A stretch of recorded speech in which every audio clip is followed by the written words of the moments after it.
안녕하십니까, 레피드입니다. 10월 13일 두산중공업 보도록 하겠습니다. 먼저 증시 보겠습니다. 코스피 28포인트 올라서 1% 가까이 상승했고요. 코스닥 13포인트 올라서 1.4% 상승했습니다. 오늘 이제 내일이면 옵션 만기일인데요.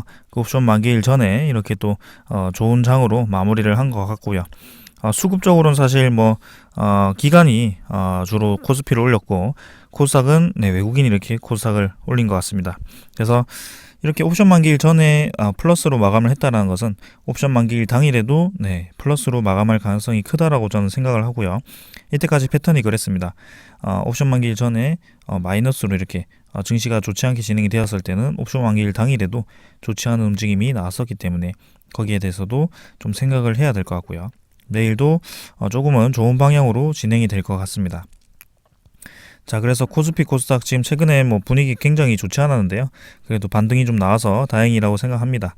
하지만 여전히 지금 241선 아래에서 한참 아래에서 주가가 형성이 되고 있고요. 지금 이제 어느 정도 라인을 형성하긴 했습니다만 결국에는 저점을 점점 낮춰가는 분위기에 있다라는 겁니다. 그래서 이 하락 추세를 이겨내기 위해서는 확실히 거래량이 좀 터져주면서 올라가주는 그런 그림이 나와야 되는데요. 지금 삼성전자와 같은 대형주가 힘을 쓰지 못하는 상황이기 때문에 계속해서 코스피 지수가 이렇게 좋지 않게 진행이 되고 있는 것 같습니다. 거기다가 환율도 계속 올라가는 방향으로 진행이 되고 있고, 미국 국채금리가 상승하면서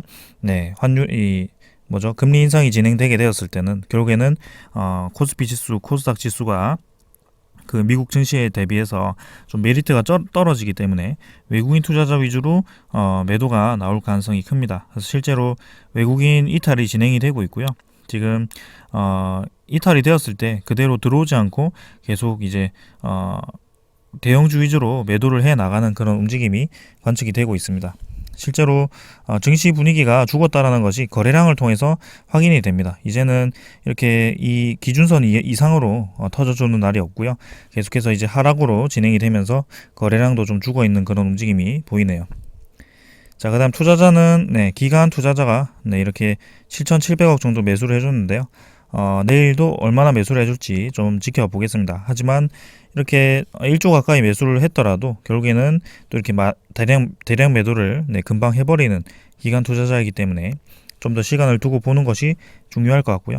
옵션 만기일 이후에 어떤 식으로 증시가 진행이 될지 좀 지켜보는 게 좋을 것 같습니다. 그 다음 코스닥 지수도 마찬가지 241선 아래에서 이렇게 유지를 하고 있고요. 바닥 라인을 좀 잡으면서 반등을 해줬으면 하지만 지금 쉽사리 뭔가 반등의 기미가 보이진 않고 있습니다. 그래서 일단 이 정도 라인을 지켜주면서 자리를 잡는 것이 중요하다라고 생각을 하고요. 1000포인트까지는 좀 어려울 수도 있지만 그래도 더 이상 하락을 막으면서 잠깐 이제 좀 쉬어가는 움직임이 있었으면 합니다. 확실히 이제 바이오 종목이라든지 그런 종목들이 좀 많이 모여 있다 보니까 최근에 하락세가 특히 바이오 종목 위주로 많이 나오고 있거든요. 그래서 이런 식으로 코스닥 지수도 힘을 잘 못 쓰는 것 같고요. 마찬가지로 거래량도 좀 많이 죽어 있습니다. 그래서 거래량이 이전에는 상당히 많이 터져 있던 그런 지수였는데 점점 이제 거래량이 줄어들기 시작하면서 좋지 않은 방향으로 진행이 되고 있습니다. 그래서 코스닥 지수도 마찬가지 시간을 두고 조금 더 지켜보는 방향으로 진행을 좀 해야 될 것 같네요. 자, 그래서 주봉도 아슬아슬하게 60주선 지켰고요. 조금 더 지켜보는 게 좋을 것 같습니다. 지금 쉽사리 반등했다라고 해서 바로 상승 추세로 전환하는 것이 아니고 하락 추세를 이미 진행하고 있기 때문에 하락 추세를 이겨내기 위한 그런 과정이 좀 필요합니다. 그런 과정을 좀 기다려야 될 것 같고요. 외국인이라든지 기관도 매수가 들어왔지만 언제든지 다시 나갈 수 있다는 점 주목하면서 계속 면밀히 지켜보겠습니다. 오늘 환율은 좀 떨어졌어요. 하지만 크게 많이 떨어지진 않았고요. 계속해서 이제 고점을 점점 높여가는 과정에 있기 때문에 이렇게 음봉이 나오더라도 결국에는 21선 가까이 또 찍고 다시 한번 추가로 올라가 주는지 주목을 해주면 좋을 것 같습니다. 그래서 저점도 이제 점점 올라가는 분위기고요. 이제 환율이 1200원대 가까이 왔습니다. 그래서 이렇게 환율이 계속 올라갔을 때는 우리나라 지수가 메리트가 떨어진다. 그래서 지수 자체가 외국인이 이탈하면서 좀 빠질 수 있는 그런 방향으로 갈 수 있다라는 점입니다. 자, 그 다음에는 국채금리도 한번 확인을 해보겠습니다. 이 환율과 국채 금리가 굉장히 긴밀한 연결고리가 있기 때문에 거기에 대해서도 좀 생각을 같이 해주면 좋을 것 같고요. 분석을 하는 것보다는 그래도 전체적인 흐름이 읽는 것이 중요하니까요. 그래서 채권 수익률을 보게 되면 그래도 좀 내렸네요. 국채 금리가 1.5%대로 좀 감소를 했습니다. 그래서 다행히 상승 방향으로 계속 쭉 가지 않고 한풀 이제 꺾이면서 어느 정도 이제 자리를 잡는데요. 일단은 좀 더 지켜보겠습니다. 여기서 그대로 이제 하락을 해줄지 아니면은 계속해서 올라가 줄지, 결국에는 이제 금리가 인상되는 방향으로 진행이 될 수밖에 없기 때문에 국채 금리도 올라갈 수밖에 없다라고 생각을 합니다. 그래서 우리나라 증시에 또 이제 국채 금리가 급등을 했을 때는 또 부정적인 영향을 미칠 수 있기 때문에 주의 깊게 보도록 하겠습니다. 선물 지수는 모두 이제 유럽 증시, 미국 증시 다 올라가고 있으니까 좀 긍정적으로 내일 증시는 좀 진행이 되었으면 합니다. 자, 이제 옵션 만기일 이후에 어떻게 될지 주의 깊게 보면서 내일 마무리 하도록 하겠습니다. 자, 오늘 여기까지 하겠습니다. 그 다음에 종목 보도록 하겠습니다. 두산중공업 보겠습니다. 2,800원 올라서 21,750원으로 오늘 15% 가까이 상승을 했습니다. 두산중공업뿐만이 아니고 오늘 원자력 테마 관련주들이 모두 급등을 했습니다. 정말 예상치도 못한 그런 상승이 갑자기 나와서 좀 당황스러운데요. 오늘 증시 분위기도 나쁘지 않았고요. 괜찮았고요. 사실 뭐 증시가 1% 정도 반등을 했는데 두산중공업은 거의 VI까지 발생시키면서 아주 강하게 상승을 했습니다. 시간 외에도 추가로 더 상승해서 22,050원으로 마무리를 했고요. 차트부터 보겠습니다. 자, 제가 이전에도 계속 강조드리던 그 거래량에 대해서 말씀드린 적이 있습니다. 두산중공업은 이제 하락을 하더라도 상승을 하더라도 거래량이 이제 크게 터지지 않는 선에서 진행이 되어 왔습니다. 근데 오늘 2천만 주가 터졌죠. 그래서 제가 최소한 2천만 주 정도는 터져줘야 좀 의미 있는 거래량이 나온다라고 얘기를 했고요. 그 2천만 주를 달성을 했습니다, 오늘. 그러면서 아주 강하게 치고 나가줬고요. 원래가 우리가 분석하던 그 패턴대로라면 요 정도 이제 횡보 구간에서 주가를 계속 유지를 하던 그런 참이었습니다. 근데 이번에 증시 분위기가 굉장히 좋지 않게 진행이 되면서 한 단계 더 계단식 하락을 해버렸는데요. 여기서 이제 어느 정도 이제 자리를 잡고 241선을 깨지 않는 선에서 좀 시간을 가진 다음에 완곡하게 좀 상승할 거라고 생각을 했는데요. 정말 생각지도 못한 이런 상승이 나와 버렸습니다. 자, 그래서 하락 추세를 완벽하게 그냥 한 번에 돌파를 해버리는 그런 움직임이 나왔고요. 특히 거래량이 2천만 주 이상 터지면서 이렇게 강하게 올라갔다는 것은 추가로 더 상승할 수 있는 가능성이 충분히 있다라고 봅니다. 자, 한 가지 이제 내일이 옵션 만기일이고요. 네. 옵션 만기일 전날에 이렇게 증시가 반등하면서 또 이렇게 특정 종목들이 이렇게 강하게 올라가졌습니다. 그래서 옵션 만기일 당일에도 좀 상승할 가능성이 있고요. 그 이후에 또 어떤 패턴을 보일지, 증시 분위기가 어떻게 될지 또 지켜보시면 되겠습니다. 자, 일단은 네. 사실 내심으로는 이렇게 쌍바닥 정도를 다지면서 우리가 좀 내려올 때마다 매수할 수 있는 기회가 좀 많이 있었으면 했는데요. 그 매수 기회를 한 번에 그냥 이렇게 올려버리면서 조금은 저가 매수에 대한 기회가 없어졌네요. 그래서 일단 더 지켜보도록 하겠습니다. 이대로 두산중공업이 쭉 올라간다. 이러기에는 조금은 아직은 조금 이르지 않나라는 생각을 하고 있습니다. 그래서 어느 정도 이제 상승을 하다가 21선 정도를 다시 한번 위로 들리는 그런 과정을 만들어야 될 것 같고요. 자, 그러면 22,500원 정도죠. 네. 원래 이제 박스권 오랫동안 저항선 역할을 하던 그 22,500원을 내일 돌파를 할 수 있을지 그 여부에 대해서도 확인을 하시면 되겠습니다.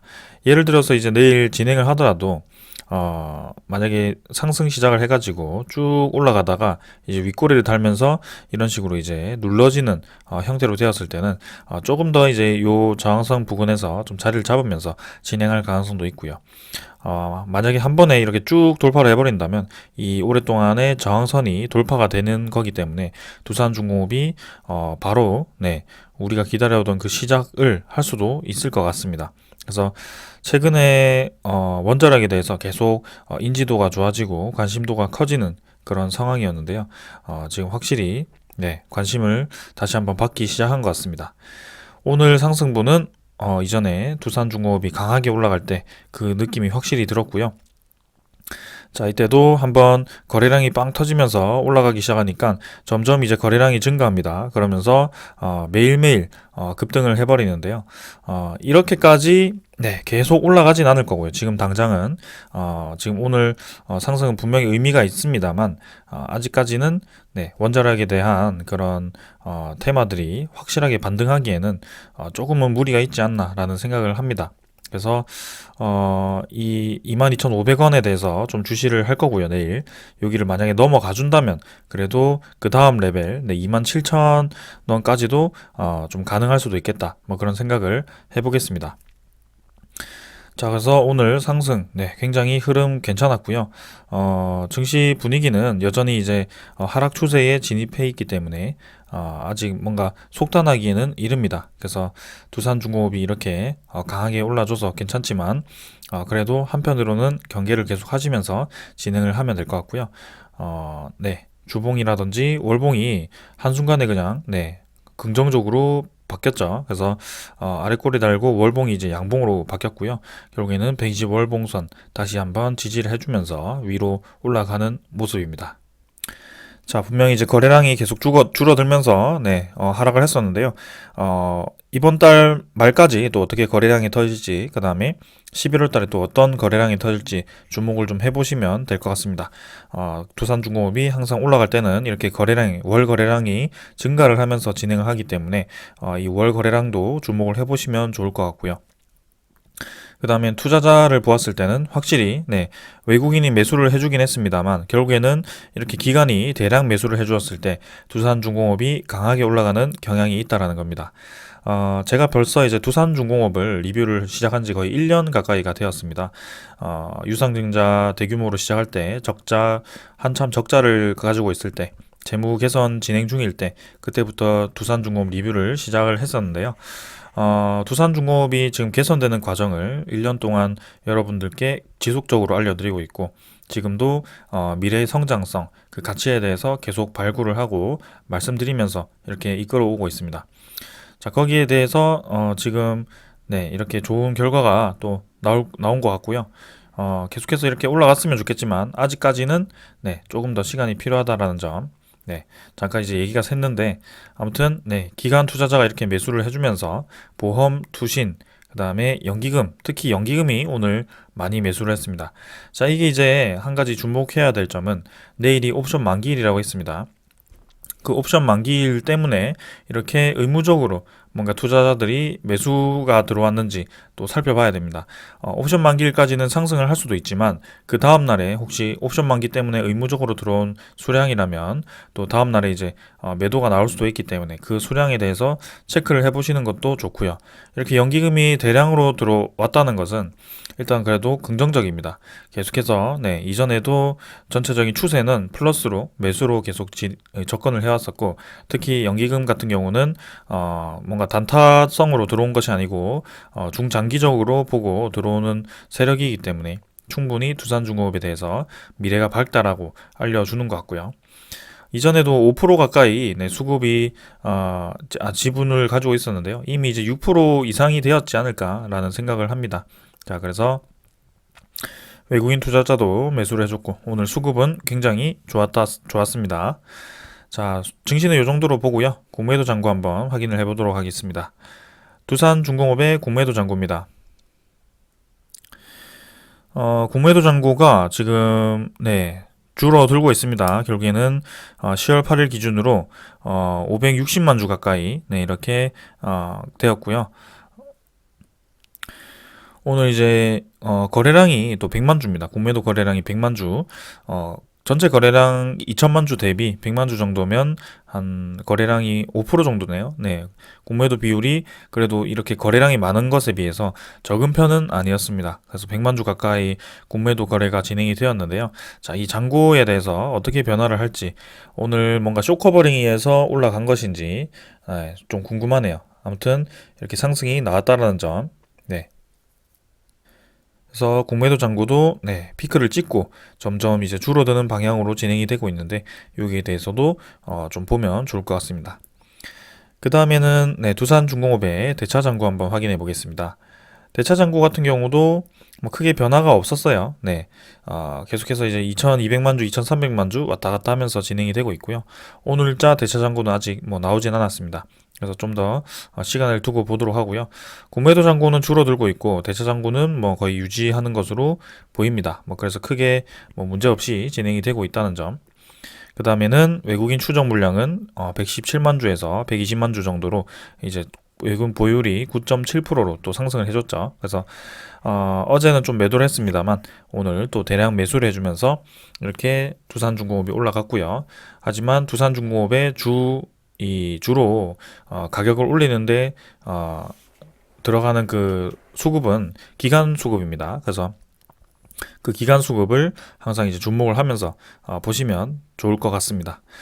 자, 한 가지 더 보게 된다면 이제 두산중공업의 이 연기금 수급입니다. 연기금 수급을 한번 누적으로 한번 보도록 하겠습니다. 지금 7월 10일, 21일부터였나요? 그때 신주 상장되고부터 네, 지금 이제 기간 합계, 외국인 합계는 이제 거의 이제 신주 상장되고 매도했던 걸 다 매수로 바꾼 것 같고요. 그다음 기간 합계 같은 경우는 500만 주로 이렇게 매도가 나오고 있습니다. 근데 그 중에 금융투자가 대부분 이제 매도를 했고요. 나머지 뭐 보험이라든지 투신, 뭐 사모펀드, 뭐 그다음에 기금 같은 경우는 뭐 특히 이제 연기금 같은 경우는 이렇게 플러스로 다시 바뀌었습니다. 그래서 누적 순매수로 진행이 되었고요.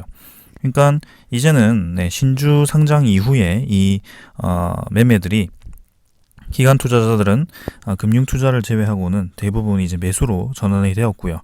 그 다음에 외국인도 이렇게 다 매수가 되었다라는 점입니다. 그래서 수급적으로 지금 굉장히 많이 호전이 되었다라고 볼 수 있겠고요. 지금 이제 급등 이후에 큰 조정이 있었는데 그 큰 조정 이후에 수급이 많이 개선되었다라고 해석을 할 수도 있겠습니다. 자, 그래서 우리는 계속해서 원래 하던 대로 진행하면 될 것 같고요. 지금 뭐 이렇게 바로 급등을 계속 이어갈지 아니면 옆으로 좀 더 횡보를 하다가 갈지 사실은 100% 장담할 수 있는 방향은 없습니다. 근데 확실히 지금 좋은 방향으로 진행이 되고 있다는 것은 사실인 것 같네요. 그래서 조금 더 시간을 두고 보도록 하겠습니다. 자, 오늘 이 정도로 보고 오늘 소식이자 오늘 급등한 소식을 보게 되면 왜 급등을 했느냐, 이제 최근에 계속해서 이 에너지 대란이 주목을 받고 있습니다. 특히 석유 가격과 가스, 천연가스 가격이 계속 치솟으니까 새로운 이제 대체 에너지가 필요한데요. 지금 그렇다고 해서 석탄 에너지를 마구잡이로 이제 쓸 수 없는 그런 상황이 되었습니다. 왜냐하면 지구 온난화가 지금 이제는 너무 심각해졌기 때문에 이제 탈석탄이 신규 테마로 진행이 되었고요. 거기에 대해서 원자력 에너지와 수소 에너지가 지속적으로 관심을 받고 있는 상황이었습니다. 그래서 그 두 가지를 모두 할 수 있는 기업이 또 두산중공업이고요. 이렇게 원전 종목들이 또 이렇게 관심을 받으면서 급등을 했습니다. 오늘 이제 이 원자력 종목들 보면 에너토크, 뭐 두산중공업, 일진파워, 한전기술 뭐 이렇게 여러 가지가 있는데요. 두산중공업이 상위권 상승률을 기록을 하면서 상당히 많이 올랐네요. 그래서 우라늄 투자 인기 속 이제 ETF도 이렇게 랠리를 가졌다라고 하고요. 우라늄 현물 가격도 이렇게 올라갔다라고 합니다. 그래서 여기 기사를 보게 되면 유가와 천연가스, 석탄 등 에너지 가격이 급등을 하면서 글로벌 에너지 대란에 대한 우려가 커지면서 원자력 발전이 주목을 받고 있는 것이 주가에 영향을 미쳤다. 뭐 그렇게 얘기 나오네요. 그래서 결국에는 이 원자력 발전이 친환경 에너지를 친환경적이면서 그 다음에 이 유가, 기름, 그 다음에 천연가스, 석탄 대비해서 에너지 효율이 굉장히 좋기 때문에 사용을 할 수밖에 없는 그런 상황입니다. 그래서 올해 말까지 유럽연합의 친환경 에너지 분류 목록에 원전을 포함시키자라고 이제 촉구를 했다라고 합니다. 그래서 이런 주장이 받아들여져서 원자력이 EU 친환경 에너지 목록에 포함이 되면 세계 원자력 산업에 대한 분위기가 급격하게 좋아질 가능성이 있다라고 전문가들이 이렇게 판단을 했다라고 합니다. 그래서 계속해서 지금 시장 분위기라든지 이런 원자력에 대한 소식, 뭐 신재생에너지 쪽, 수소에너지, 풍력에너지 뭐 이쪽 해가지고 지금 두산중공업에 계속 좋은 방향으로 밖에 이 소식들이 나오고 있습니다. 그래서 계속해서 이렇게 미래의 가치를 인정받고 네, 성장해 나가는 그런 기업이 될 것 같고요. 지금 한 가지 문제점이 있다면 증시 분위기가 굉장히 좋지 않다라는 점이죠. 그 증시 분위기만 좀 잘 견뎌내면 결국에는 제 가치를 찾아서 갈 거라고 생각을 하고요. 제가 이제 이전 영상에도 말씀을 드렸지만 일단은 네, 4만 원 최소 4만 원을 보면서 진행을 한번 해보도록 하겠습니다. 자, 오늘 여기까지 하고 마무리하고요. 또 좋은 장으로 뵙도록 하겠습니다. 감사합니다.